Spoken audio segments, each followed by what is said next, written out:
Wow, good morning. Could you hear me well? All right. So it's a pleasure and an honor to be with you this morning. My name is Oded Adomi Leshem, and I'm a political psychologist from the Hebrew University. For the last 10 years, I've been studying and teaching and writing about hope. I study hope as a philosophical idea. I investigate hope as a psychological construct, as a political phenomena. I'm also a quantitative researcher, so I found a way to measure hope, and then we measure hope for peace in conflict zones around the world.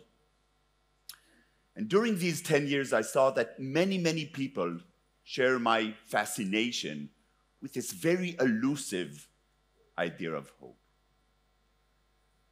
But since the 7th of October, many people ask me, is it appropriate to talk about hope amidst this dire crisis? Is it okay to talk about hope when the numbers of casualties are so high, when hostages are still held in captivity? This is an important question. But actually, when we look at research, we have a clear answer to that. And the answer is yes. In fact, hope becomes more relevant, more significant, and more important in times of crisis, in times of distress. When everything is fine and dandy, when we are happy with our lives, then the impact of hope is partial, is marginal. But in times of crisis, in times of hardship, this is when hope becomes powerful, significant, meaningful. Think about a small candle flame. In a well-lit room, the influence of this small candle flame is marginal.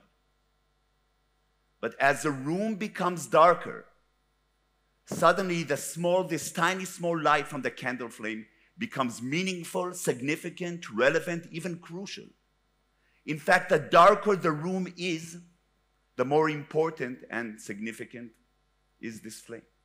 And hope functions in a similar way. Now, one of the first assignments I give to my students is I ask them to draw hope. I said, if you could visualize hope, how would it look like? And I thought about handing 600 crayons here and asking you to do this assignment. Maybe we'll skip this part. For now, I'll just share with you what my students draw. So many students draw rainbows, sunrises, colorful pictures, joyous pictures full of happiness. And indeed, it's intuitive to tie hope with happy things. But I want to show you, I think, a more accurate portrayal of hope. This is a painting done by George Watts. First slide, please.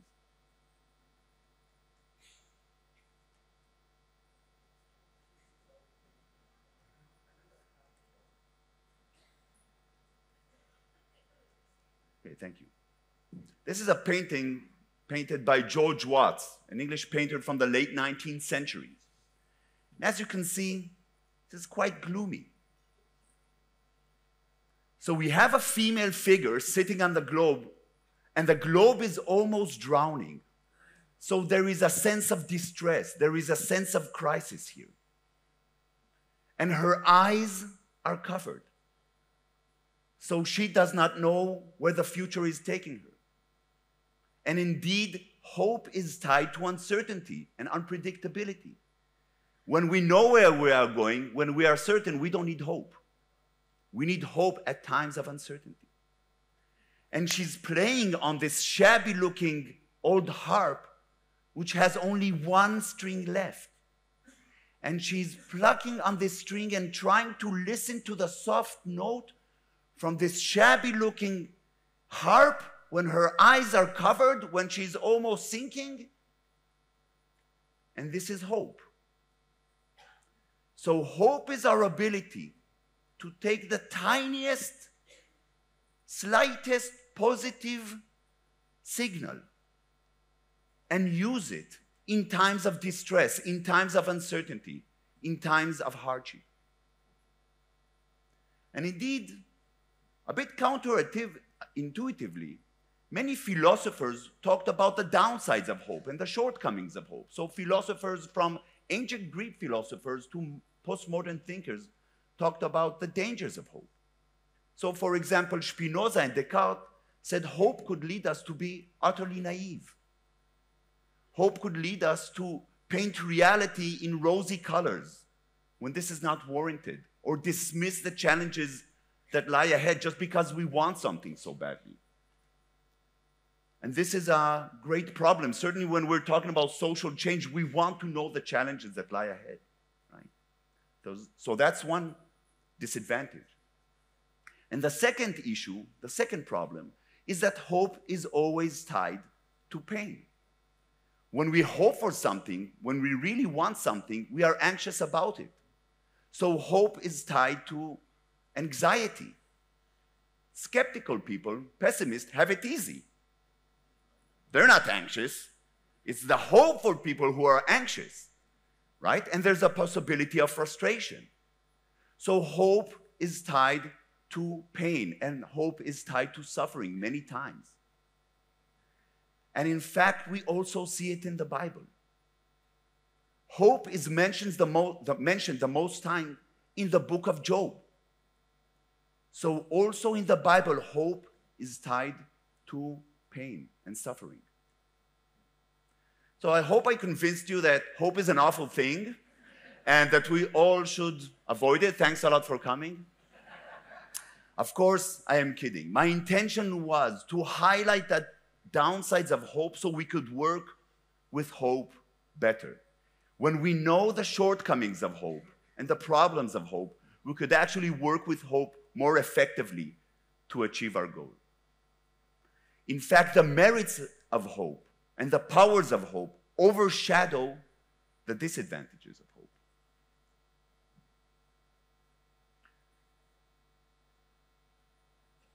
First of all, hope is an existential need.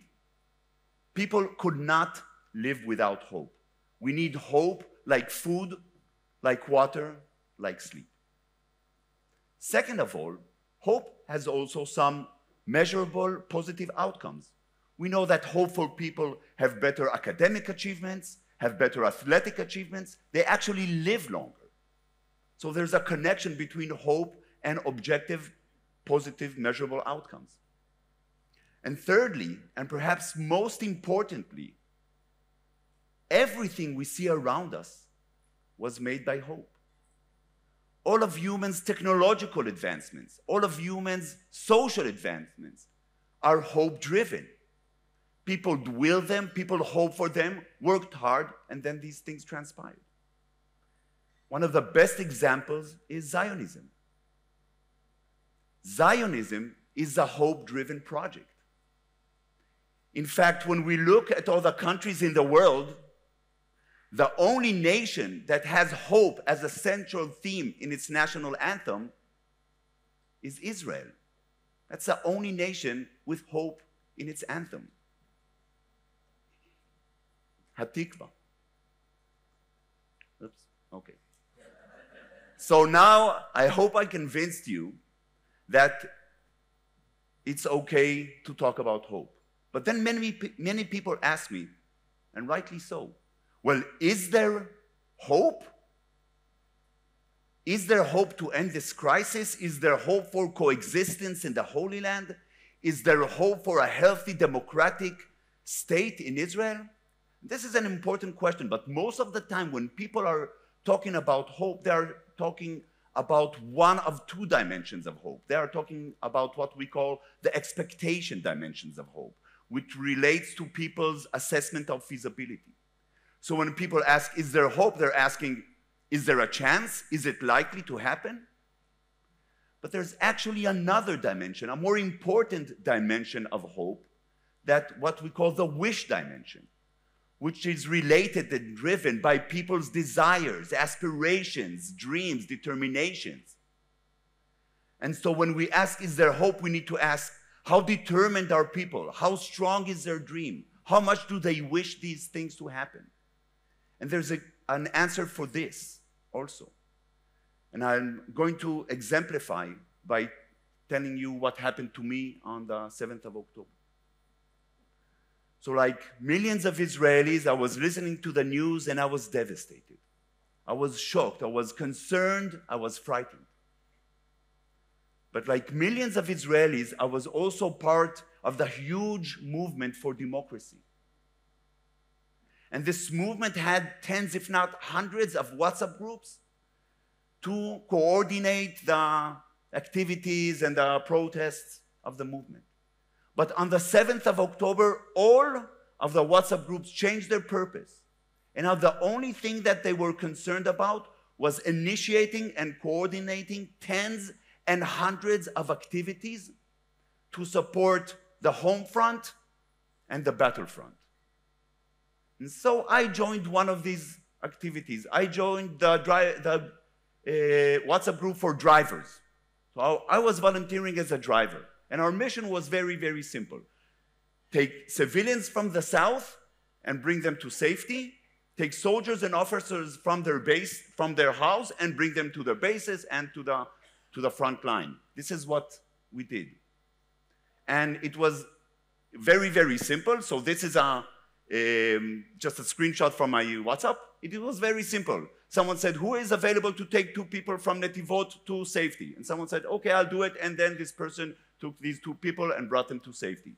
Who is available to take 2 soldiers from Beersheba to the home front, to the battlefront in the north? I said, I'll do it. And I went to Beersheba and drove to the north. And so for 2-3 weeks, all I did was crisscross Israel and drive civilians and soldiers to where they needed. And this is just what you see now is the correspondence on the 8th of October, on the day after, okay? This is everybody participating. You know how many people were in my WhatsApp group? 750. Do you know how many WhatsApp groups there were just of the drivers? 15. So more than 10,000 Israelis, all they did in these 3 weeks was drive civilians and soldiers to where they needed until everyone was in their place. And there were millions of Israelis participating in hundreds of activities to support the home front and the battlefront. From preparing and transporting food to opening kindergartens and schools, hosting evacuees in their home, everyone was participating. Arabs from the south and the north were participating. Orthodox Jews from Jerusalem and Bnei Brak were participating. Hipsters from Tel Aviv were participating. Everyone was contributing. Everyone was participating and involved, except, of course, the government. In fact, we are in a point of history when there's no starker gap between the brave and courageous citizens of Israel, soldiers and civilians alike, and the government, which did not function. So you ask me if there is hope? That's an easy question. Look and see the citizens, the civilians, the soldiers of Israel, and you'll see plenty of hope. You'll see the dream, you'll see the determination there. And I want to end by talking about another unique feature of hope. And this is the unique connection between hope and action. Erich Fromm, one of the most important philosophers who talked about hope, said, there's no such thing as idle hope. Meaning, even if you hope for something sincerely, but you don't do anything about it, that's not hope. That's something else, but that's not hope. So hope is always connected to action, always connected to engagement. In fact, we see also empirical evidence for this connection between hope and activity. So, in other words, hope is not something that you say. Hope is something that you do. And so I hope you have a fruitful conference and that you continue to support citizens of Israel. And before we end, I want all of us to remember our brothers and our sisters. Our brothers and our sisters held in captivity, and this is our responsibility to bring them back home. Now, thank you so much.